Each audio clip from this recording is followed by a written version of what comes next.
Hi there once again and welcome to another Expresso mechanic tutorial.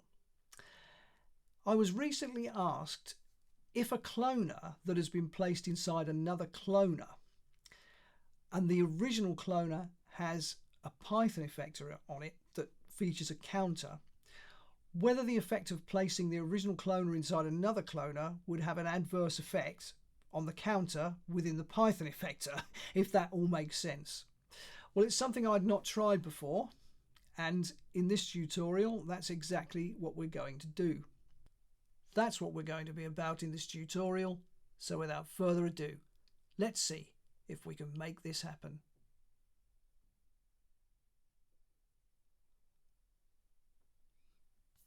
We'll bring in a cube and make it 20 by 20 by 20.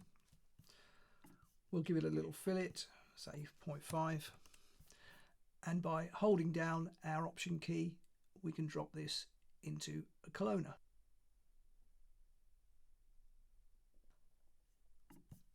I will set the cloner's mode to linear. I don't want it along its y-axis. We'll go 21 along the x. And we'll set our clones to 10 as a round number. So we've got our clones in our first cloner and we're ready to start work with our Python effector. So without further ado, let's get a hold of one of those. And we can see straight away we've got some stuff going on. We'll select full control. We'll uncheck reset on frame 0. That's no use to us on this occasion.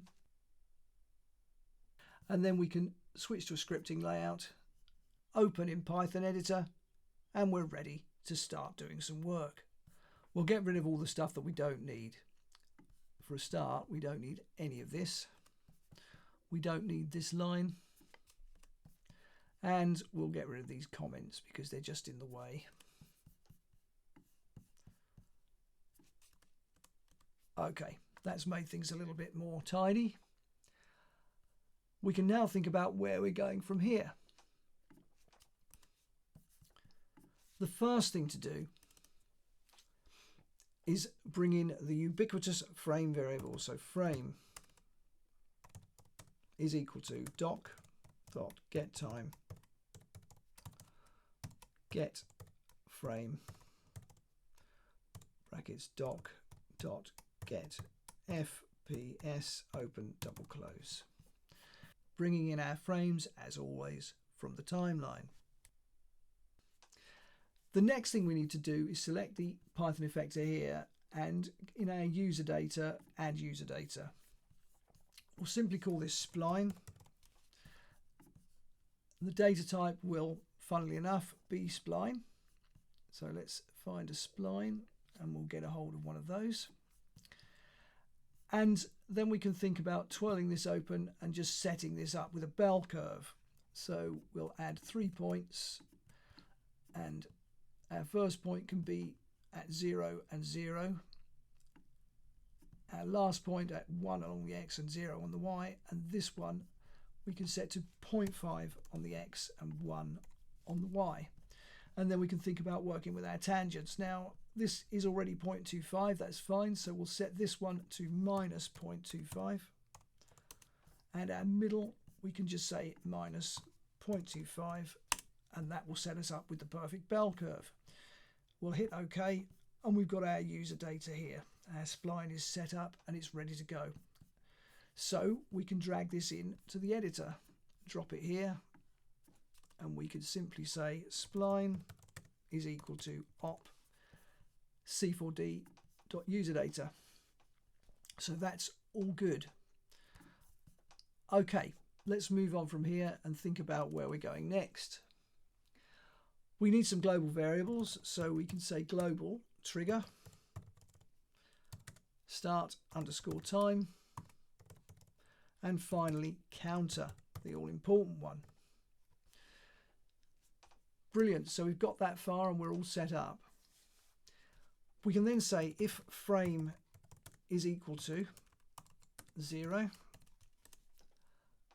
And we can then define all of these variables and they will all be set to 0. So trigger is equal to 0, start underscore time is equal to 0, and finally counter is equal to 0. And that completes the setup at frame 0.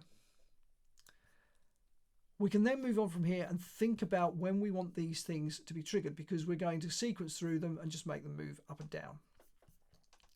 It's just a very simple effector that we're creating to demonstrate this. So we can say if frame modulo 30, so every 30 frames we want one of these to be moved up and down, is equal to 0. We can then say if trigger is equal to 0, trigger is equal to 1,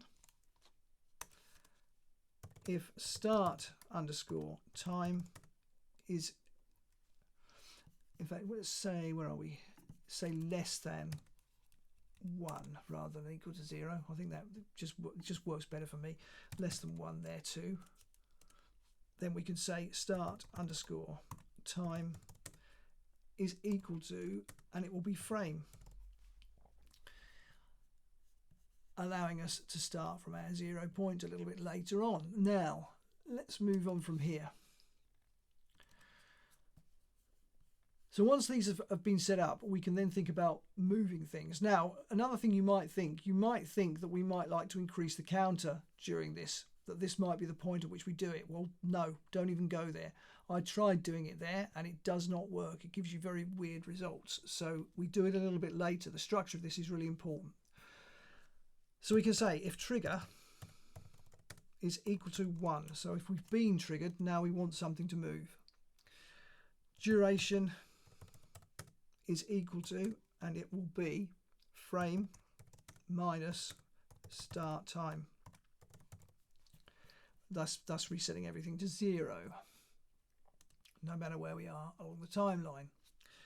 Now, if duration is less than 29, we're going to say, because we know it's modulo 30, we'll take it 1 frame less.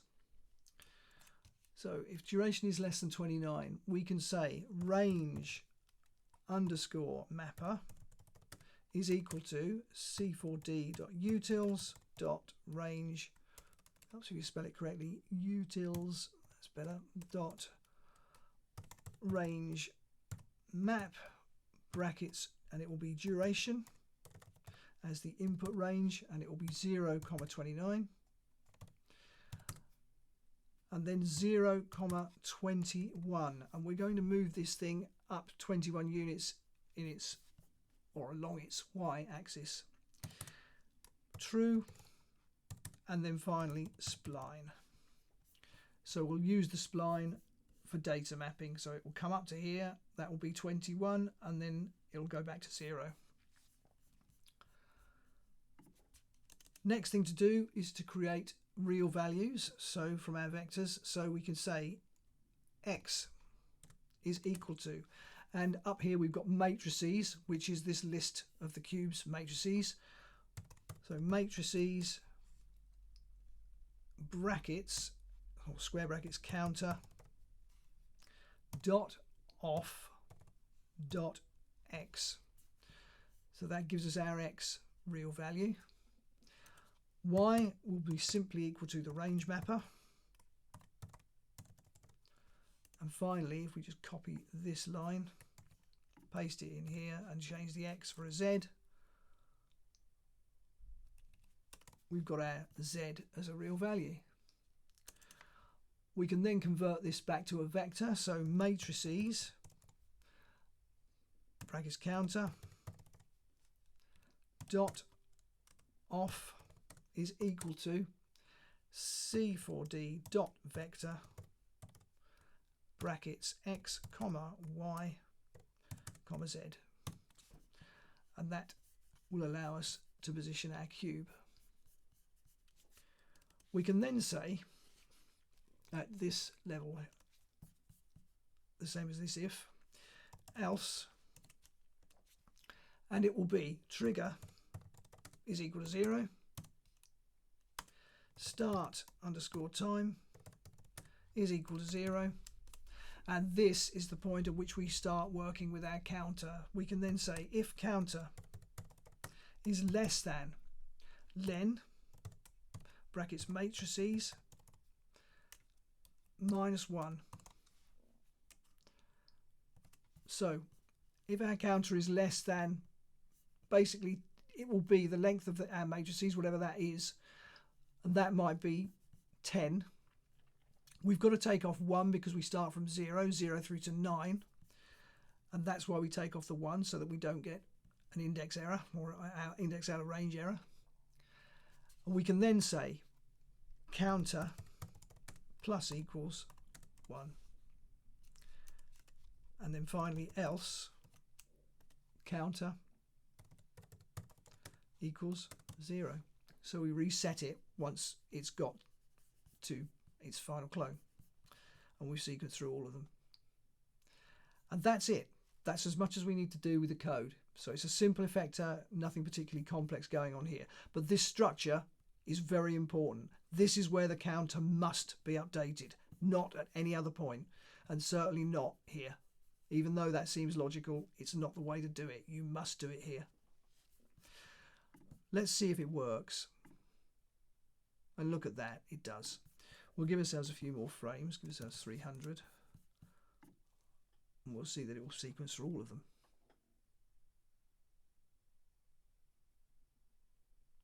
Fabulous. So we've got our counter within our Python Effector doing its job. So let's take a look at the question as to what's going to happen if we place this cloner into another cloner. Let's select it, hold down the Option key and place it in a cloner. And let's see what we're doing. We'll go back to our standard layout, I think, for this. And hit H. Let's just hit H so that we can see everything. Well, at the moment, we're okay. Let's just go into this second cloner. It's set to a grid. Let's make it so that we zero out this size. And if we make this 250 and this one 250, that's okay. We can see that we've got 6 clones because we've got a 3x3 count. That's absolutely fine. We can leave it there for what it is. And let's just play this, and straight away we can see that they're all working. That's fine in grid mode. Let's see what happens if we put it in a different mode. Let's go into our cloner here. We'll use this cloner. We'll switch this from linear to radial. Is it working? Yes, it is. It absolutely does. At the moment, we've only got 5 clones, and of course this will work with any number of clones because of the way it's been set up. Let's make it 10 again. And there we go. We've got 10 clones, all behaving exactly as they should. But let's take this a step further. Let's bring in a random effector and see what we can do with that. So we've got a random effector. Straight away we can see that that's not having any adverse effect on the counter. It's all working perfectly well. If we go into our parameters here, we can ignore position. Let's just change the color. We might as well do that. Let's just change that to that, or fields color. We can do all kinds of different stuff here, but we'll say effector color. Just gives us something like that. Blending mode, let's do add. That just gives it something a little bit more interesting.